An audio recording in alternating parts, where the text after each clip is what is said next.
Hey everyone, welcome back to Get Curious. I'm Tristan and I'm here with Joe Talarico and Joe Pitts. Today we want to do something personal and real. Instead of talking abstractly about society, we're talking about people we know, our sisters, and how their jobs, their lives, and the way people treat them show just how complicated identity, work, and opportunity are. That's right. My sister's an engineer in Ohio. Joe Pitts' sister works as a respiratory therapist, and Tristan's sister works as a welder out in Montana. Those are very different jobs, but all of them, because of their gender, sometimes face assumptions about class or background and societal expectations. They face kind of pressures and challenges that people seldom think about. We want to highlight what it means to be a woman working in careers that are often male-dominated, and what breaking in really looks like beyond just what the basic idea of gender equality is. Yeah, let's take a dive into what their jobs are and what society often assumes. Starting with my sister, who is a welder.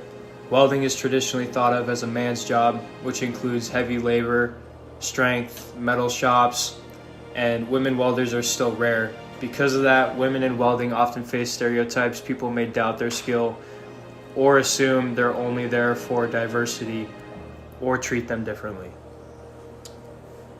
And in engineering, that's my sister's field. Engineering and many STEM-related fields remain heavily male-dominated. Women engineers frequently encounter bias, fear of mentorship or networking opportunities, and sometimes outright undervaluation even when they do the same work as men. My sister's a respiratory therapist, and her field's not as male-dominated, but many medicine and allied health jobs, there's social perceptions about gender, class, and role expectations, and those can influence how people are treated and how seriously they're taken, and what burdens they carry outside of work. Within the jobs that our sisters do every day, challenges and hidden hardships also play a big role. From what research says and from stories I've heard from female welders, working as a woman in welding often means dealing with a culture that wasn't built for you. Many shops or job sites have gear, protective equipment, even uniforms designed for men's bodies, not women's. That can make safety harder and lead to discomfort.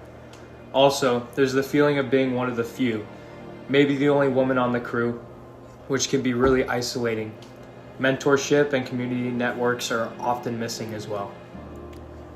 For women in engineering fields, there's often a prove yourself again and again expectation. They may need to perform better, speak up more strongly, or constantly show competence just to be treated equally. Implicit biases in hiring and promotion can mean fewer leadership opportunities or being overlooked for big projects. Even if a woman is technically excellent, social pressure or stereotypes about what an engineer should look like can impact how others treat her or how confident she feels. Healthcare face discrimination through lower pay, fewer promotions, and limited access to leadership promotions. They often are expected to take on more emotional labor, deal with disrespect from patients, and often higher rates of harassment. Even though women make up most of the healthcare workforce, they still receive less recognition, authority, and advancement opportunities than men. And now taking a look into intersectionality through gender, class, and social background, we can see where things start to get more complicated because it's rarely just about gender. Class, background, maybe race or upbringing, if applicable, all play a role together. For example, a woman entering welding or engineering from a lower income or working class background might lack access to networks, resources, or support that others take for granted. Exactly. And if a workplace expects a typical engineer or typical welder, often defined unconsciously as white, male, middle class, then anyone outside that profile might have to work much harder to prove themselves. Their mistakes may be judged more harshly, their success is less noticed. And that unequal footing affects not only career advancements, but self-perceptions, feeling out of place, carrying more pressure, sometimes doubting yourself. That's what intersectionality is about, seeing how overlapping identities and social factors shape real experiences. So you might be wondering why we're talking about our sister's work life and why does all this matter? Well, because when we talk about equality, diversity, or justice, it's easy to think in broad strokes. But people like our sisters show the nuance underrepresented women entering trades or STEM, they challenge stereotypes, break barriers, and highlight where social structures still need change. Their experiences remind us that equal opportunity isn't about giving everyone a chance. It's about recognizing hidden biases, changing workplace culture, creating support systems, and valuing for skills, not stereotypes. And talking about their stories, even hypothetically, helps make visible struggles that many people don't see. It invites empathy, awareness, and maybe even action to support those making their own way through a tough space. So, to everyone listening in class today, what can you guys do, and what do we hope to achieve?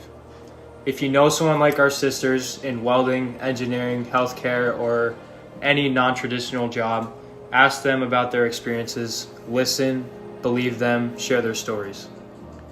If you're in a position to hire, mentor, or support someone, consider how biases may matter. Encourage diversity, not just as a checkbox, but as a real change to the culture. And as you think about your own future, don't let stereotypes define what you think you can do. Maybe you or someone you know belong in a field people don't expect, and that could be powerful. And that's our episode. Big thanks to Joe Tallarico and Joe Pitts for this conversation. Thanks for tuning in. Yeah, thanks for listening. Catch you next time. Stay curious.